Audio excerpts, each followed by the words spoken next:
6 साल की बच्ची, एक दरिंदा उसे किडनैप करता है, उसका रेप कर मौत के घाट उतार देता है। पुलिस आरोपी को गिरफ्तार करती है, पूछताछ करती है। तब पता चलता है कि आरोपी ने सिर्फ एक बच्ची के साथ ऐसा नहीं किया, 30 से ज़्यादा बच्चियों के साथ वो ऐसी वारदातों को अंजाम देता रहा है। और ये सब हो रहा था देश की राजधानी दिल्ली में। 25 मई को दिल्ली की अदालत ने इस अपराधी को आजीवन कारावास की सजा सुनाई है।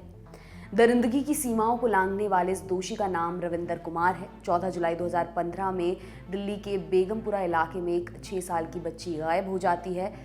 2 दिन बाद पुलिस रविंदर को इसी बच्ची के रेप और हत्या के आरोप में गिरफ्तार करती है, लेकिन अगले कुछ दिनों में पूछताछ के दौरान उसने ऐसी बातें बताईं जिससे दिल्ली पुलिस हिल गई।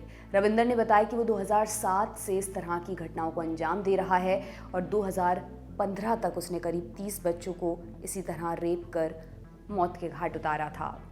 हिंदुस्तान टाइम्स की रिपोर्ट के मुताबिक उसने 36 बच्चों के साथ ऐसा किया। वो केवल 17 साल का था जब उसने इस तरह की हत्याओं को अंजाम देना शुरू किया। पुलिस को पहले रविंदर की बातों पर भरोसा नहीं हुआ था, लेकिन उसने हर केस की जानकारी विस्तृत और सटीक तरीके से दी। बताया जाता है कि उसके अपराध करने का एक तय पैटर्न था। पहले वो शराब पीता था, फिर बच्चों को पकड़ता था, 3 उंगलियों से गला दबाकर रेप करता था और हत्या कर देता था। हिंदुस्तान टाइम्स से बात करते हुए नई दिल्ली के additional police commissioner Vikramjit Singh बताते हैं कि पूछताछ के दौरान उसने एक केस के बारे में बताया जिसमें लड़की के पिता के खिलाफ ही मुकदमा चल रहा था। उसने जब पुलिस को क्राइम की सटीक जगह और तारीख बताई तो हाथरस पुलिस से संपर्क किया गया, तब ये मामला सुलझ पाया। रविंदर के खिलाफ 36 मुकदमों में से अब तक सिर्फ 3 में ही आरोप तय हुए हैं, बाकियों में पुलिस सबूत नहीं जुटा पाई है। 2019 में उसे एक और केस में 10 साल की सजा हुई थी, लेकिन 2015 के इस मामले में 25 मई को अदालत ने उसे आजीवन कारावास की सजा सुनाई। सजा सुनाते हुए रोहिणी कोर्ट के एडिशनल सेशंस जज सुनील कुमार ने ये तो माना कि रविंदर का अपराध जघन्य है, लेकिन उसे मौत की सजा नहीं सुनाई। जज ने कहा, बचाव पक्ष की दलील कि आरोपी गरीब है, ये कोई आधार नहीं है कि उसके प्रति नरमी बरती जाए। हालांकि उसके खिलाफ जेल से कोई नेगेटिव रिपोर्ट नहीं है, उसका बर्ताव जेल में ठीक था। जहां तक बात मृत्यु दंड देने की है तो ऐसे में कोई संदेह नहीं होना चाहिए, लेकिन इस केस में संदेह है।